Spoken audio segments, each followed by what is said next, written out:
नमस्कार दोस्तों, welcome to our YouTube channel. ये क्वेश्चन पेपर के हमारे 50 क्वेश्चंस हो गए थे। 51 क्वेश्चन से आज हम डिस्कस करेंगे। जिन्होंने पहले वाला पार्ट नहीं देखा हो, प्लेलिस्ट में जाके वो फर्स्ट पार्ट भी इसका देख सकते हैं। प्लेलिस्ट बनी हुई है DSSS previous year question paper के नाम से। क्वेश्चन नंबर 151 है कि किस भाषा को भारत में राष्ट्र स्तर पर सहायक राजभाषा का दर्जा दिया गया है। देखिए, हमारी राजभाषा कौन सी है? हमारी राजभाषा है हिंदी, ठीक।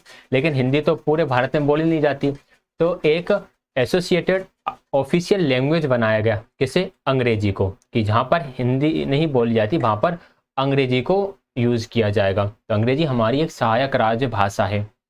152 राष्ट्रीय अध्ययन सूची 2005 यानी कि NCF 2005 निम्नलिखित में से किस पर जोर देता है?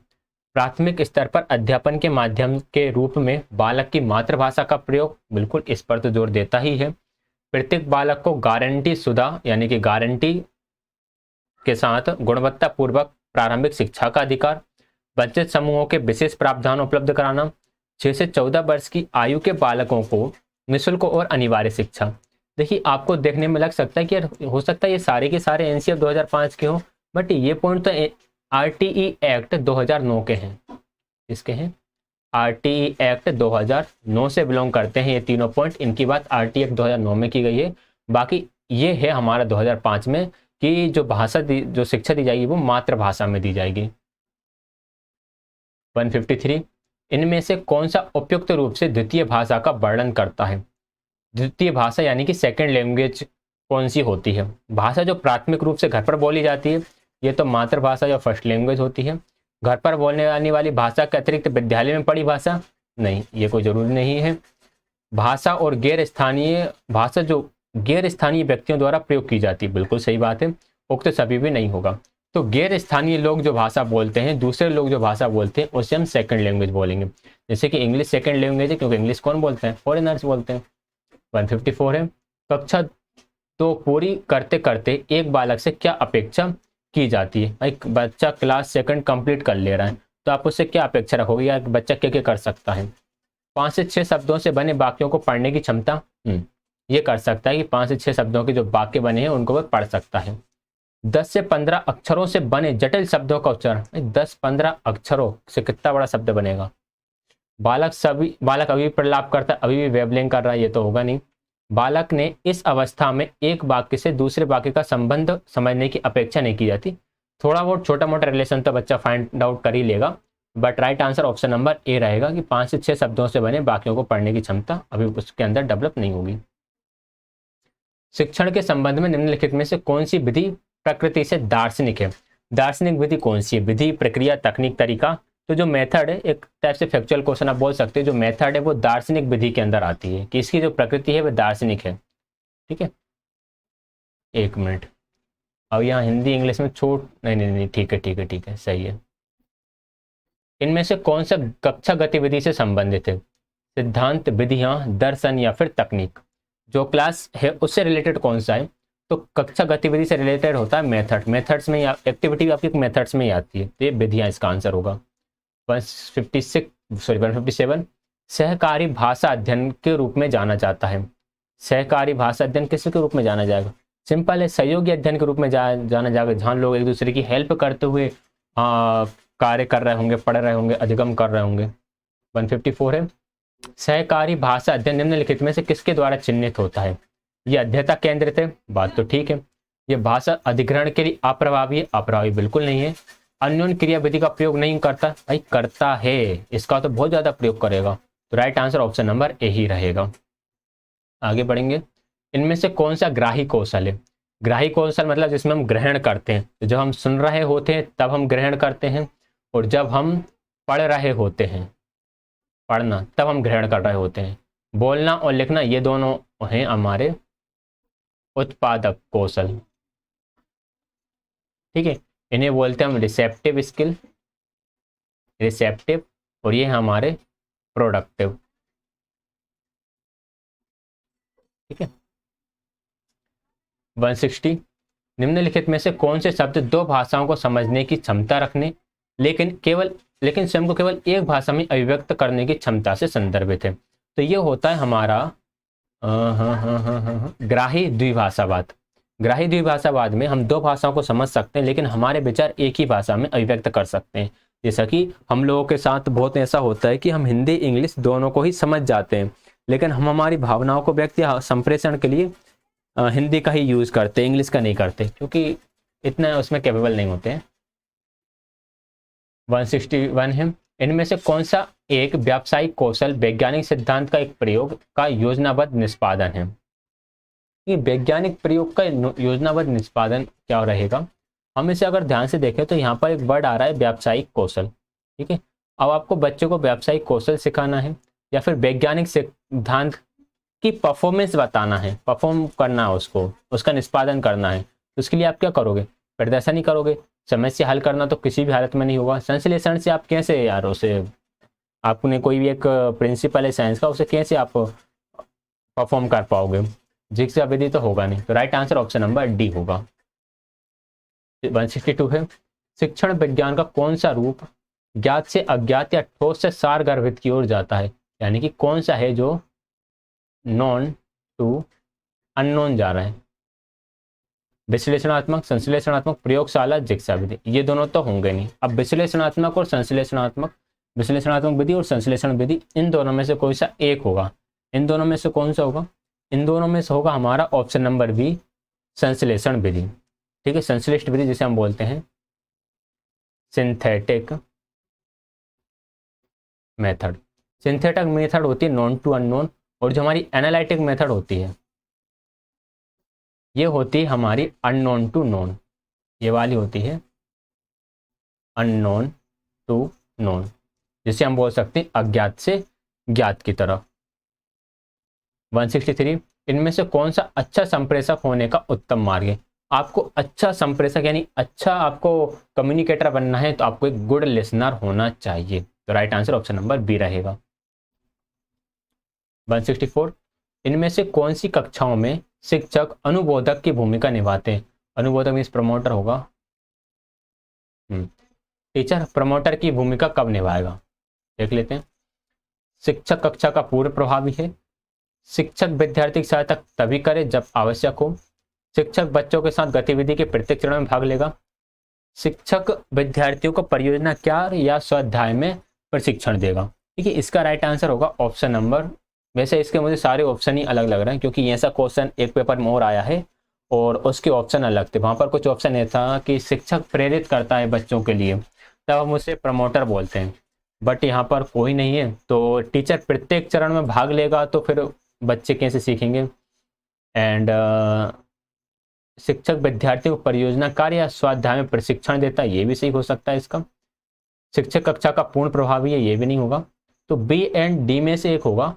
और बी क्या बोल रहा है, शिक्षक विद्यार्थी की सहायता तभी करे जब आवश्यक हो, तभी हम बी को ही लेकर चलेंगे फिर इसमें। ठीक है, डी भी हो सकता था बट बी को लेकर चलेंगे। हालांकि इसके सारे ऑप्शन ही थोड़े से अलग हैं, ऑप्शन थोड़े चेंज होना चाहिए था। पहले जो पेपर हुआ था उसमें जिस तरह के ऑप्शन थे वो ऑप्शन इसमें होना चाहिए था, बट कोई नहीं, DSSS में एक दो क्वेश्चन ऐसे मिलेंगे ही आपको जो आपको कंफ्यूजन करेंगे और जिसमें आपको पता नहीं चलेगा कि कौन सा आंसर इसका सही है। 165 है, दूसरा व्यक्ति क्या कह रहा है इस बात पर ध्यान देना, स्पष्टीकरण पूछना और दूसरे व्यक्ति के कहे हुए की समझ सुनिश्चित करने के लिए पूर्व कथन कहना किससे संदर्भित है। सक्रिय सुनने से, परीक्षक सुनना, बुरा संकेतक या गैर मौखिक। सक्रिय सुनना है, क्या कह रहा है इस पर ध्यान दे रहे हो, स्पष्टीकरण पूछ रहे हो, तो ये होता है सक्रिय सुनना। इनमें से कौन सा गैर मौखिक संकेत है। देखिए, अच्छा संप्रेषण तो मौखिक है, इसमें तो आप बोलोगे। प्रश्न पूछना, इसमें भी आप बोलोगे। उत्तर देना, इसमें भी आप बोलोगे। लेकिन आवाज का स्वर ये गैर मौखिक संकेत के अंदर आ जाएगा। ठीक, इस तरह से एलिमिनेट भी करना होता है हमें। डिड या डू से आरंभ होने वाले प्रश्न कैसे होते हैं। डिड या डू जिसको हम हिंदी में बोले तो जैसे हम बोलते हो क्या आपने खाना खाया, तो आप बोलते हो नो या फिर यस। क्या आप मार्केट जाओगे, तो आप बोलते हो नो या फिर यस। तो ये होते हैं बंद अंत वाले प्रश्न। ठीक है, जिनका कोई एक्सप्लेनेशन की जरूरत नहीं होती, इनमें आप डायरेक्ट यस या नो करके आंसर कर सकते हो। वाक्य, क्या वाक्य है कि मुझे समझ आ रहा है कि तुम कहां से आ रहे हो, यह किसे दर्शाता है। देखिए, इसका आंसर सहानुभूति माना गया है, बट इसका आंसर विश्वास भी हो सकता है कि यार मुझे पता है कि तुम कहां से आ रहे हो, बट इसका आंसर सहानुभूति माना गया। सहानुभूति ही मुझे ज़्यादा सही लग रहा है, क्योंकि एक डाउट था इस पर किसी का कि उसने बोला था कि इसका आंसर विश्वास क्यों नहीं हो सकता। बट इससे हम सहानुभूति में होता क्या है कि आप सामने वाले को समझते हो, हालांकि ये फीलिंग से रिलेटेड है, लेकिन ये क्वेश्चन ऐसा है कि इंक्वायरी से रिलेटेड चल रहा है। और जो ऑप्शंस में सहानुभूति इस तरह से दिया गया है कि वो आपकी फीलिंग से रिलेटेड करना होना चाहिए। जैसे मुझे समझ में आ रहा है कि तुम पर क्या बीत रही है या तुम किस सिचुएशन से गुजर रहे हो, इस तरह का क्वेश्चन है तो हम उसे सहानुभूति बोल सकते हैं कि यार मैं समझ सकता हूँ तुम्हारी कंडीशन क्या है। बट ये क्वेश्चन ही कुछ इस तरह का है कि इसमें हम फर्स्ट भी लगा सकते थे, सेकंड भी लगा सकते थे, एंड थर्ड तो होगा नहीं, सी वाला तो होगा नहीं, डी भी लगा सकते थे। बट हम डी को ही लगाएंगे ये फिलहाल में, सहानुभूति ही इसका आंसर मानेंगे। 169, संप्रेषण में प्रक्रिया के किस भाग के अंतर्गत शब्दों की अभिव्यक्ति की जाती है? शब्दों की अभिव्यक्ति किस भाग के अंदर की जाएगी? प्रेषक, संदेश, चैनल या फिर प्राप्तकर्ता? क्या होगा इसका आंसर? देखिए इसका आंसर होगा ऑप्शन नंबर ए, प्रेषक, क्योंकि जो प्रेषक होता है वही शब्दों की अभिव्यक्ति करता है इसलिए। 70 है, देखना और सुनना संप्रेषण की प्रक्रिया के किस भाग के घटक हैं? देखना और सुनना, देखो देखना और सुनना अगर हम देखें तो किसके घटक होने चाहिए? भाई देखेगा कौन और सुनेगा कौन? जो प्राप्त करता होगा वही देखेगा और वही इसको सुनेगा। बट इसका आंसर स्रोत माना गया, क्योंकि जो सोर्स है ना, आप सोर्स से ही चीज़ों को देखते हो और सोर्स से ही चीज़ों को आप सुनते हो, इसलिए ए आंसर माना गया है। ठीक है, तो ऐसे ऐसे क्वेश्चन आते हैं थोड़े बहुत घूमे फिरे हुए, बाकी फिर इजी होते हैं। इनमें से कौन सी व्याकरण पढ़ाने की एक तकनीक नहीं है? बाकियों का आरेखण, शब्दार्थ का अर्थ, अन्योन्य क्रिया शिक्षण या घटाव शिक्षण? घटाव शिक्षण ये इंडक्टिव ये है डिडक्टिव मेथड। ठीक है, तो ये तो होता ही है, अन्योन्य क्रिया भी आप करोगे, बाकियों का आरेखण भी करोगे। शब्दार्थ का अर्थ, इससे तो वोकेब जनरेट होगी बच्चे की, इससे कोई व्याकरण में फायदा नहीं मिलेगा। अंतर्दर्शी मॉडल के रूप में जाने वाला दार्शनिक शिक्षण मॉडल निम्नलिखित में से किस विचारक द्वारा प्रस्तावित किया गया था? क्या होगा इसका आंसर? इसका आंसर है Daniel Davis. Just factual question है कि ये मॉडल किसने बनाया था? डेनियल डेविस ने बनाया था। ब्रूस आर जोयस इनमें से कौन से आधुनिक शिक्षण मॉडल प्रस्तावित है? मतलब कि ब्रूस आर जोयस ने कौन सा आधुनिक शिक्षण मॉडल बनाया है? सूचना प्रसंस्करण मॉडल, निजी मॉडल, सामाजिक अन्योन्य क्रिया मॉडल या फिर उक्त सभी? तो right answer option number D रहेगा, इन्होंने ये सभी ही बनाए हैं। ठीक है, एक मिनट, ये वाला गलत हो गया, यहाँ पे डेनियल डेविस नहीं होगा, इसका आंसर होगा प्लेटो, क्योंकि ये दार्शनिक शिक्षण मॉडल, अंतर्दृष्टि मॉडल के रूप में जाने वाला दार्शनिक शिक्षण मॉडल किसका था? तो वो था आपका प्लेटो का। ठीक है, और इसका होगा ऑल ऑफ द, हाँ इसका ऑल ऑफ द एबव होगा। 74, अध्ययन के में आधुनिक तरीके में विद्यार्थियों को अपनी गति से अध्ययन करने की छूट दी जाती है, इसे हम क्या बोलेंगे? इसे हम बोलेंगे सक्रिय अध्ययन। व्याकरण पढ़ाने की यह विधि अभ्यास से पूर्व निर्देशों पर केंद्रित होती है, यानी कि प्रैक्टिस से पहले आप क्या कर रहे हो? बच्चों को डायरेक्शन दे रहे हो, निर्देश दे रहे हो, तो इसे हम बोलते हैं प्रेरण विधि, यानी कि इंडक्टिव मेथड। इंडक्टिव मेथड बोला जाता है, जिसे हिंदी में बोलेंगे हम आगमनात्मक विधि। अध्ययन सूची सर्वोत्तम रूप से के रूप में व्याख्यायित होती है? विद्यार्थियों के लिए निश्चित लक्ष्य प्राप्त करने की कोशिश, प्रक्रिया का मूल्यांकन करने वाले शिक्षक, ज्ञान का एक निकाय जिसका प्रबंधन करना है, या फिर उपयुक्त सभी? क्या होगा इसका राइट आंसर? इसका राइट आंसर उपयुक्त सभी ही होगा। अध्ययन सूची मतलब कि आपका सिलेबस, सिलेबस नहीं शायद ये करिकुलम बोलते हैं अध्ययन सूची को, करिकुलम। ठीक है, करिकुलम को वैसे हम पाठ्यचर्या बोलते हैं, बट ये अध्ययन सूची बोलते हैं हिंदी में, चलो कोई नहीं। तो करिकुलम क्या बताता है? हर चीज़ बताएगा कि बच्चों को किस तरह के लक्ष्य देना है, आपको मूल्यांकन किस तरह का करना है, किस तरह से मैनेजमेंट करना है। इनमें से कौन सा पाठ्यक्रम का वर्णन करता है? कोर्स की रूपरेखा, उत्पाद, प्रस्तुत सभी कोर्स या फिर प्रक्रिया? पाठ्यक्रम का वर्णन कौन करेगा? जो कोर्स की रूपरेखा होगी वही तो वर्णन करेगी पाठ्यक्रम की, तो ऑप्शन नंबर ए राइट आंसर हो जाएगा। 178, विद्यालय प्रणाली में पढ़ाई गई सामग्री का पूर्ण समुच्चय के रूप में जाना जाता है? पढ़ाई गई सामग्री का पूर्ण समुच्चय कहलाता है हमारा क्या? पाठ्यक्रम। तो राइट आंसर ऑप्शन नंबर, एक मिनट, पूर्ण जो समुच्चय वो कहलाएगा करिकुलम। ठीक है। और करिकुलम को क्या बोला गया, अध्ययन सूची बोला गया। तो option number D right answer है, करिकुलम ऑप्शन नंबर डी। और यहाँ पर क्या होता है, पाठ्यचर्या बोलते हैं हम करिकुलम को। अभी मुझे एकदम क्लिक करा कि करिकुलम को हम क्या बोलते हैं, पाठ्यचर्या।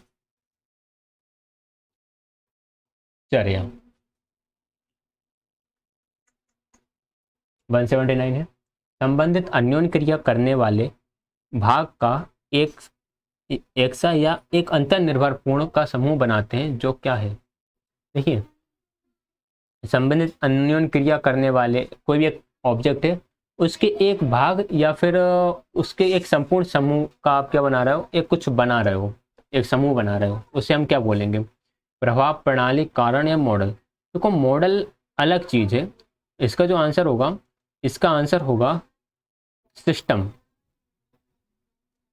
ये क्या है, ये एक सिस्टम है कि आप अन्योन्य क्रिया करने वाले एक भाग का एक सा या एक अंतर्निर्भर पूर्ण संपूर्ण का एक समूह का मॉडल बना रहे, एक संपूर्ण समूह बना रहे हो, उसे हम बोलते हैं सिस्टम, जिसे हम प्रणाली बोल सकते हैं। और जो मॉडल होता है वो होता है किसी भौतिक वस्तु को दर्शाती है, वो हमारा मॉडल होता है। यार जैसे हम घर का मॉडल बना सकते हैं, सोलर सिस्टम का बच्चे मॉडल बनाते हैं, अर्थ का मॉडल बनाते हैं, किसी भी कोई पार्क का मॉडल बनाता है, तो ये होते हैं मॉडल। ठीक है। अध्ययन परिणाम बताना शिक्षण विज्ञान विश्लेषण में किस भाग के अंदर आता है। अध्ययन का परिणाम बताना, परिणाम आपका बताओगे जब आप प्रतिक्रिया दोगे, यानी कि मूल्यांकन चरण हो जाएगा इसका आंसर। मूल्यांकन चरण में जाकर ही तो हम क्या करते हैं, वो बताते हैं परिणाम। लेकिन एक मिनट रुको, अध्ययन परिणाम बताना, इसका आंसर ऑप्शन नंबर बी रहेगा, पूर्व सक्रिय चरण। ये पूर्व सक्रिय चरण में होता क्या है, आप प्लानिंग करते हैं, उद्देश्य निर्धारित करते हैं और अध्ययन के परिणाम भी बताते हैं कि इसको कंप्लीट होने के बाद बच्चा क्या करने में सक्षम होगा। तो अध्ययन के परिणाम के लिए ऑप्शन नंबर बी ही राइट आंसर रहेगा। पूर्व सक्रिय चरण में अध्ययन के परिणाम बता दिए जाते हैं। मूल्यांकन चरण ये फिर आपका लास्ट में जाएगा। 162 है, इनमें से कौन सा शिक्षण विज्ञान विश्लेषण के अन्योन्य क्रिया चरण का एक भाग नहीं है। विज्ञान विश्लेषण की अन्योन्य क्रिया यानी कि इंटरेक्शन किस स्टेज में नहीं होगा, बताइएगा जरा। प्रतिक्रिया देना, इसमें तो इंटरेक्शन होगा।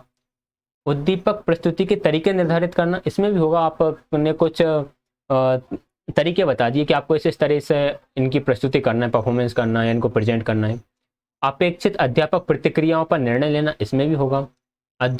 अध्ययन परिणामों की उपलब्धि के लिए उपकरणों का निर्धारण, इसमें नहीं होगा। तो right answer option number D हो जाएगा कि ये कोई अन्योन्य क्रिया चरण का भाग नहीं होता है। 163, पाठ योजना के संबंध में पूरे पाठ के लिए उद्देश्य कथन क्या है। रूपरेखा है, निर्देशनात्मक विधि है, उद्देश्य है या फिर संगठित सहायक सामग्री है। Right answer option number C रहेगा, ये रहेगा उद्देश्य। देखिए, पाठ योजना जब हम बनाते हैं तो हमें उसमें बताना होता है कि ये पाठ योजना में इसका एम क्या है, आप ये किस लिए, इसका ऑब्जेक्टिव क्या है, तो वो कहलाता है इसका उद्देश्य। ठीक है। एक आप स्टेटमेंट लिखते हो कि बच्चे ये काम करने में सक्षम होंगे, बच्चे 2 का पहाड़ा करने में सक्षम होंगे, तो ये उद्देश्य है। 164, शिक्षक की ओर से पाठ के परिनियोजन के बाद आने वाला सर्वाधिक महत्वपूर्ण भाग जिसमें उसने काम किया हो, जिसमें सुधार की आवश्यकताओं के रूप में जाना जाता है, तो इसे हम बोलते हैं, वैसे ये हमारा निष्पादन स्तर की बात है, लेकिन निष्पादन स्तर में हम इसे बोलेंगे क्या, इसे हम बोलेंगे रिफ्लेक्टिव थिंकिंग या फिर रिफ्लेक्शन या रिफ्लेक्ट करना। ये रिफ्लेक्ट करना क्या है, इसे समझो जरा। तो वो क्या हुआ, आपने एग्जीक्यूट तो कर दिया, जो भी आपने लेसन प्लानिंग बनाई उसके अकॉर्डिंग एग्जीक्यूट कर दिया। अब एग्जीक्यूट करने के बाद आती है क्या, जो हमने एग्जीक्यूट करा वो ठीक करा या नहीं करा, हमने जो पढ़ाया वो सही पढ़ाया या नहीं पढ़ाया, बच्चों को आया होगा कि नहीं, या फिर मैं अब आगे भविष्य में किस तरह से इसे और सुधार सकता हूँ, इसे हम बोलते हैं रिफ्लेक्ट करना यानी परावर्तन। अध्ययन में को शामिल करने के माध्यम से पुनर्प्राप्ति का उच्च स्तर प्राप्त किया जाता है। अध्ययन में भाई बच्चों को सक्रिय रूप से शामिल करो आप, ठीक है, सक्रिय रूप से शामिल करोगे तो आप उसे डायरेक्टली ही प्राप्त कर पाओगे। तारों, ग्रहों, आकाशीय पिंडों का नमूनाकृत आकृति तारामंडल दर्शाता है। कौन से पशुओं या पक्षियों के अनुसंधान के लिए बंद क्षेत्र का वर्णन करता है, तो इसका राइट आंसर होगा, उपरोक्त तो सभी होना चाहिए वैसे, ऑप्शन नंबर डी ही राइट आंसर होगा 187 का, उपरोक्त सभी, क्योंकि ये सभी कहीं ना कहीं उसी से रिलेटेड है। विज्ञान पार्क वे स्थान है जो किसके लिए बने हैं? वैज्ञानिक अनुसंधान। भाई वैज्ञानिक अनुसंधान के लिए तो लैब बनी है और अलग से ही इंस्टीट्यूट बने हुए हैं। खाली समय की गतिविधियां, हाँ बिल्कुल आप कर सकते हो विज्ञान पार्क में, अन्योन्य क्रियाओं का प्रदर्शन भी कर सकते हो। तो option number D right answer हो जाएगा। संख्यात्मक आंकड़ों का दृश्य प्रदर्शन निम्नलिखित में से किसके माध्यम से किया जाता है? संख्यात्मक आंकड़ों का दृश्य प्रदर्शन किसके लिए करते हैं? आप ग्राफ बनाकर करते हैं, ठीक है। जो आंकड़े हैं उनके लिए, जैसे आप ऐसे ग्राफ बनाते हो, छोटी क्लासों में ऐसे सब्जेक्ट भी दिए हुए हैं, ठीक। क्रिकेट वगैरह में भी ऐसे ग्राफ चलते हैं, या फिर जो हमारा शेयर मार्केट है वहाँ पर भी ऐसे ग्राफ चलते हैं। तो जो नंबर से उनको ग्राफ के माध्यम से शो कर देते हैं। वे मॉडल है जो शामिल प्रक्रिया की व्याख्या करने में प्रयुक्त होते हैं। शामिल क्रिया की व्याख्या करने में प्रयुक्त होते हैं, क्या किस तरह से काम चल रहा है उसकी व्याख्या करने में प्रयुक्त होते हैं। तो वो कहलाते हैं हमारे कार्यकारी मॉडल, जिन्हें हम बोलते हैं वर्किंग मॉडल। देखो वर्किंग मॉडल क्या होते हैं। दो बच्चों ने मॉडल बनाए सोलर सिस्टम के, ठीक है। तो सोलर सिस्टम के मॉडल बनाए, तो एक सोलर सिस्टम ऐसा है कि जिसमें उसने ऐसा बनाया कि बीच में सन बना दिया, ठीक है। ये सन हो गया आपका। फिर यहाँ पर आपका प्लेनेट हो गया, जैसे कि बुध, शुक्र, पृथ्वी, मंगल, इस तरह से सारे प्लेनेट बना दिए। और एक बच्चे ने ऐसा मॉडल बनाया कि सारे प्लेनेट तो बनाए, लेकिन सारे प्लेनेट घूम भी रहे हैं। अब जो सारे प्लेनेट घूम भी रहे हैं वो क्या हो गया? वो हो गया वर्किंग मॉडल, क्योंकि वहाँ पे मॉडल काम करके बता रहा है कि काम कैसे होता है, ठीक है। ये होता है वर्किंग मॉडल। 191 है, इनमें से कौन सा सत्य है? फॉल्स स्टेटमेंट बताना है। फॉल्स स्टेटमेंट इनमें से कौन सा है? फर्स्ट कह रहा है लैंगिक क्षमता मापन योग्य है। लैंगिक समानता लैंगिक क्षमता के मापे जाने से अधिक सरल है। लैंगिक क्षमता एक वृद्ध संकल्पना है जिसमें लैंगिक समानता भी शामिल है। लैंगिक समानता का अर्थ केवल शिक्षा प्राप्त करने वाले लड़के और लड़कियों की संख्या से है, ठीक है। इसका राइट आंसर ऑप्शन नंबर ए रहेगा। लैंगिक क्षमता यानी कि जेंडर इक्विटी है ना, इसे हम मेजर कर सकते हैं। जेंडर इक्विटी मतलब ये कि 12th क्लास की अगर हम बात करें तो 12th क्लास में बॉयज एंड गर्ल्स कितने थे, इनका परसेंट कितना था, कितने परसेंट बॉयज रहे, कितने परसेंट गर्ल्स रहे, इसे तो हम मेजर कर सकते हैं ना। पुरुषों और महिलाओं से निष्पक्ष रहने की प्रक्रिया का कहा जाता है लैंगिक संवेदन, नहीं, इसे कहा जाएगा लैंगिक निष्पक्षता। 193 है, इनमें से कौन से कथन लैंगिक भूमिकाओं की संकल्पना का वर्णन करते हैं? लैंगिक भूमिकाओं की संकल्पना का वर्णन कौन से करेंगे? सामाजिक भूमिका जो उत्तरदायित्व के लिए एक संस्कृति में पुरुषों महिलाओं के लिए उपयुक्त समझा जाता है, एक व्यक्ति के लिंग के आधार पर, वचन ना होना, लैंगिक अंधता के साथ विरोधाभास, या फिर संख्याओं के संदर्भ में सापेक्ष समानता के साथ जुड़ी संकल्पना। क्या होगा इसका right answer? Option number A ही बिल्कुल राइट आंसर है। यही आपकी लैंगिक भूमिकाओं का सही से वर्णन कर रहा है। इनमें से कौन सा लिंग की संकल्पना को उपयुक्त रूप से वर्णन करता है? लिंग क्या है? सामाजिक ना कि एक प्राकृतिक अंतर, सांस्कृतिक अपेक्षाओं से संदर्भित, शारीरिक लक्षणों से संदर्भित, या फिर विभिन्न समाजों में भिन्न। देखिए लैंगिक क्या होती, इंग्लिश में देखना पड़ेगा इसको थोड़ा। सेक्स लिखा हुआ है। तो ये क्या है सेक्स? ये एक सामाजिक नहीं है, ये क्या है? प्राकृतिक होता है। तो 194 का राइट आंसर क्या होगा? ऑप्शन नंबर ए होगा, सामाजिक ना कि एक प्राकृतिक। हाँ ये बात ठीक है। शारीरिक लक्षणों से संदर्भित होता है, फिर तो ये भी सही हो जाएगा इसका तो। अच्छा, सामाजिक ना कि प्राकृतिक लिखा, okay okay okay okay okay. ये नेचुरली होता है, यानी कि प्राकृतिक होता है ना कि सामाजिक। तो option number C right answer रहेगा, ठीक। इनमें से कौन सा लैंगिक दुर्व्यवहार के उदाहरण है? मौखिक टिप्पणी, बिल्कुल। गैर मौखिक क्रियाएं, ये भी होती हैं। अवांछित अनुरोध, ये भी होती हैं। तो right answer option number D हो जाएगा, उपरोक्त सभी। 195 का डी। अध्ययन जो सदा चलता है, कार्य, परिवार, समुदाय, खाली समय संबंधित दैनिक जीवन गतिविधियों से परिणित होता है, इसे हम क्या बोलते हैं? हमेशा चलता रहता है, खाली मतलब हर टाइम पे चलता रहेगा। और जो हमारे कार्य, परिवार और समुदाय के साथ होता है वो होता है अनौपचारिक शिक्षा। और ये दोनों कैसी?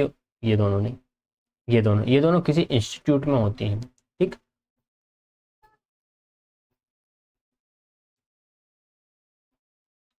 वन 97 है, एक सामाजिक प्रणाली जिसमें पुरुष के पास प्राथमिक शक्ति है, पितृसत्तात्मक। माता के पास शक्ति होती है मातृ सत्तात्मक। फिर से पूर्ण लिंग का निर्धारण कर लिंग या पूर्व चयन के बाद कन्या भ्रूण को चुनकर हटा देने का कार्य क्या कहलाता है? कन्या भ्रूण को चुनकर हटा देने का कार्य कहलाता है कन्या भ्रूण हत्या। भारत के किस राज्य में लिंगानुपात सबसे अधिक है? तो भारत में केरल में लिंगानुपात सबसे अधिक है। इनमें से कौन सा अनुच्छेद लिंग के आधार पर वचन को प्रतिबंधित करता है? तो अनुच्छेद 15A। तो 15A जो है वो लिंग के आधार पर वचन को प्रतिबिंबित करता है। तो ये थे हमारे सारे क्वेश्चंस। किसी क्वेश्चन में डाउट हो तो वीडियो ड्यूरेशन के साथ, क्वेश्चन नंबर के साथ आप बोल सकते हो। वीडियो पसंद आए तो लाइक शेयर, चैनल को सब्सक्राइब एंड NIOS समरी चल रही है उसे भी देखना नहीं भूलिएगा। और भी कोई डाउट हो तो उसके लिए कमेंट करते जाइएगा। क्लास ज्वाइन करने के लिए आप सभी का बहुत बहुत धन्यवाद।